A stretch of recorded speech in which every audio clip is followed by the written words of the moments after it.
अभी के जो न्यूज़ है वो बीबीसी का जो चेयरमैन है सर उसको रिप्लेस कर दिया गया है एक इंडियन ओरिजिन से जो बीबीसी के चेयरमैन बन गए। इससे आपको पता है काफ़ी दफ़ा हमने जिक्र किया है कि जो प्राइम मिनिस्टर मोदी की जो मिडल ईस्ट पॉलिसी है वो बड़ी इफ़ेक्टिव है और पाकिस्तान में ये चीज़ इसलिए नहीं है क्योंकि हमारा मुझे लगता है कि एजुकेशन सिस्टम जो है ना वो बहुत लो है। ठीक है, 26 साल के बाद ये हो रहा है स्टेट विजिट और बड़ा हाई लेवल डेलीगेशन है। मुझे लगता है कि पाकिस्तान में प्लेटफॉर्म्स की कमी है। एक आज ग्रेजुएशन अब आप ये देख लें कि पाकिस्तान में बहुत सारे ग्रेजुएटेड ऐसे हैं जो कि इस वक्त बाहर की तरफ मूव कर रहे हैं, अब्रॉड मूव कर रहे हैं।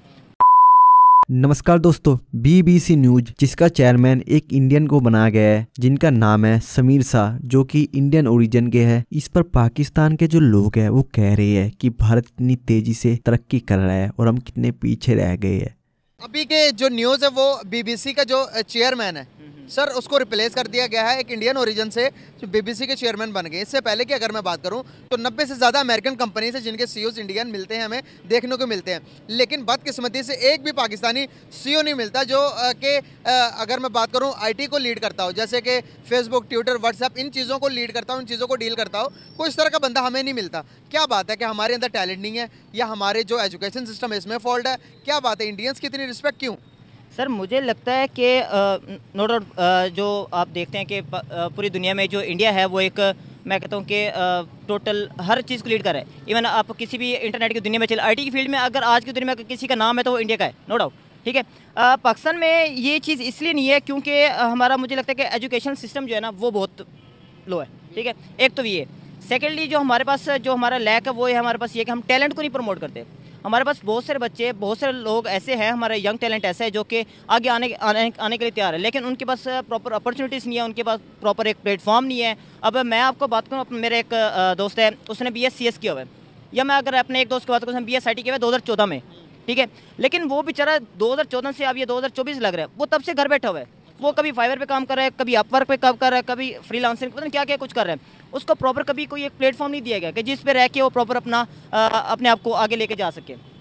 ठीक है, बाहर कंट्रीज़ में क्या होता है कि जब ऐसे बच्चे जब जैसे अपने ग्रेजुएशन के बाद आते हैं तो उनके जो हायर इंस्टीट्यूट उनको पिक कर लेते हैं। उनको पिक करते फिर उनको ग्रोथ में लेके आते हैं। वो बच्चे ऐसा प्रमोट हो के फिर एक वक्त तक वो एक अपने में अपने एक नाम पैदा करते हैं। जब अपना नाम पैदा करते हैं तो ऑफकोर्स से फिर आपका कंट्री का भी नाम पैदा होता है। तो मुझे लगता है कि पाकिस्तान में प्लेटफॉर्म्स की कमी है।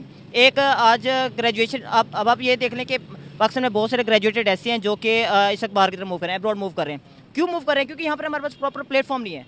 हमारे पास एक प्लेटफॉर्म नहीं है जिस पे रह के हम अपने आप को फर्दर आगे मूव कर सकें। तो बस बिल्कुल सही होगा। आपकी ना मैं किसी और बंदे से बात करवाना चाहूँगा जो कि आपने जो बातें की हैं, मुझे लगता है कि हमारे तकरीबन 80% पाकिस्तानी आपके बात से जो कि फैक्ट्स पे बात कर रहे हैं। मैं आपके साथ हूँ कि आपने जो बातें की सारी सही बातें की हैं, लेकिन आपके मैं बात करवाना चाहूँगा किसी एक बंदे से कि मैं देखना चाहता हूँ क्या वो बंदा आपकी बातों से यकीन करता है या नहीं करता। वो सामने अंकल नज़र आ रहे हैं, मैं उनकी तरफ जा रहा हूँ। कैमरामैन थोड़ा घुमाइएगा। अस्सलाम वालेकुम, कैसे अंकल जी? आज जरा एक मिनट, ये भाई कुछ कह रहे हैं, इनकी बात सुने ज़रा। ये भाई कह रहे हैं कि हमसे हर लिहाज से एजुकेशन में, हर चीज़ में इंडिया हमसे आगे है। क्या सही कह रहे हैं? इंडिया हमसे ताकतवर है, कह रहे हैं हमसे आगे है। यार तो किसी पढ़े लिखो को पूछो तुसी। नहीं, आप क्या कहते हो? आप पाकिस्तानी हो ना? हाँ जी। तो आपको लगता है कि इंडिया हमसे आगे है? नहीं लगता तो नहीं है। नहीं ना लगता? नहीं। फिर क्या लगता है आपको? सामने देख रहा है कैमरे की तरफ। पाकिस्तान जो ना बेहतर है इंडिया तो। अच्छा, हाँ, किस लिहाज से बेहतर है? हर लिहाज ना बेहतर है। अच्छा, कोई एक तरीका एक बता दे चीज़ जिसमें हम बेहतर हैं। हर हिसाब में बेहतर ही ने। अच्छा, सही हो गया। इनके पास आंसर नहीं, आगे चलते हैं बात। जी जी जी, आप वो एक पढ़ा लिखा तबका बहुत इस चीज़ को अच्छी तरह जान सकें कि वो उसने एक रिसर्च की भाई से पूछ लेते हैं। ये भाई कह रहे हैं कि हर एक लिहाज से आईटी में, हर एक सेक्टर के अंदर इंडिया हमसे ज़्यादा पावरफुल है, ज़्यादा स्ट्रॉन्ग है। क्या कहेंगे आप? एग्री करते हैं भाई की बात से? जो इंडिया है ना वो नंबर्स में ज़्यादा है। पाकिस्तान ओवरऑल पॉपुलेशन इंडिया की ज़्यादा है, तो इस वजह से उनकी जो आईटी के अंदर एक्सपोर्ट्स हैं वो भी ज़्यादा है। अगर कंपैरेटिवली पर्सन टू जीडीपी वाले हिसाब से देखा जाए तो पाकिस्तान उनके बराबर ही जा रहा है।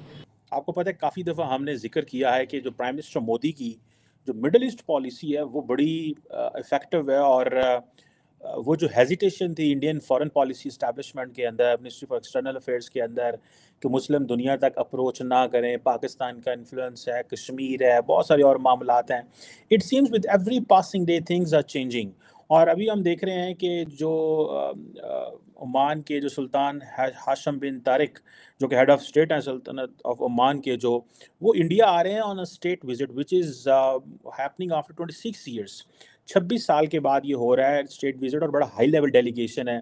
आपको पता है कि नरेंद्र मोदी साहब ने ओमान को G20 पे भी इनवाइट किया था, और G20 में ऑब्वियसली हमने इस पे जिक्र किया था काफ़ी दफ़ा कि क्यों प्राइम मिनिस्टर मोदी जो है वो G20 पे तमाम अरब ममालिक को बुला रहे हैं। ऐसा क्या है जो वो समझते हैं कि इनको आना चाहिए।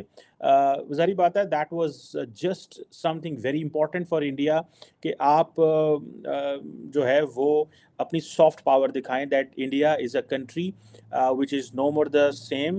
It is hosting all the major powers. It is hosting the US president, and we are capable of engaging with the rest of the world. That was basically the message. So UAE, Oman सबको बुलाया गया और दिखाया गया। साढ़े पंजाबी कहते हैं अपने घर विखाना साढ़े घर केड़ा केड़ा बंदा आया है। सो अगर आपके घर अच्छा मेहमान आया तो आप अपने जो ऐसे लोग ताल्लुकात वाले हैं जो थोड़े से नहीं उनका वो स्टेचर वो या बड़ा स्टेचर है, तो आप उनको भी इनवाइट करते हैं जस्ट टू टेल देम कि जनाब एवी लिस्ट चाहिए, एवी लिस्ट चाहिए, एवी लिस्ट चाहिए। So it's just basically that is that sort of understanding and that sort of messaging एक होती है। सो प्राइम मिनिस्टर मोदी की जो मिडल ईस्ट पावर है, और इंडिया जो है in many ways is becoming a middle eastern power as well. India ने जो नया जागन दिया दैट इज़ वेस्ट एशिया। उन्होंने कहा जी कि हम वेस्ट एशिया को ऐसे देख रहे हैं, दुनिया उनको मिडल ईस्ट कहती थी, वो ऑब्वियसली फॉर देयर पार्ट उनको वेस्ट एशिया ही लगता है। ये हम भी मिडल ईस्ट ही कहते हैं, लेकिन वो वेस्ट एशिया कहते हैं। और यूएई में आपने देखा कि जिस तरह उसको मोहम्मद बिन ज़ायद ने नरेंद्र मोदी को प्रोटोकॉल दिया, उनको एक्स्ट्रा टाइम दिया, उन्होंने मेन स्टेज पे आए, बातें की, सारा कुछ हुआ। ये कहते हैं जी कि इंडियंस कहते हैं जी कि हमारे ओमान के साथ बड़े पुराने ताल्लुकात हैं, इससे long history of friendship and partnership और म्यूचुअल ट्रस्ट है एंड ऑल दिस। लेकिन ये 26 साल के बाद ये दौरा हो रहा है, स्टेट लेवल का दौरा। So it means that they have been finding and trying to find out what to do. 2018 में नरेंद्र मोदी ने आई थिंक दौरा किया था ओमान का, और उस वक्त जिसे वो कहते हैं ना, जो सुल्तान कबूस उस वक्त जिंदा थे, टू हुम ही मेट, ठीक है जी।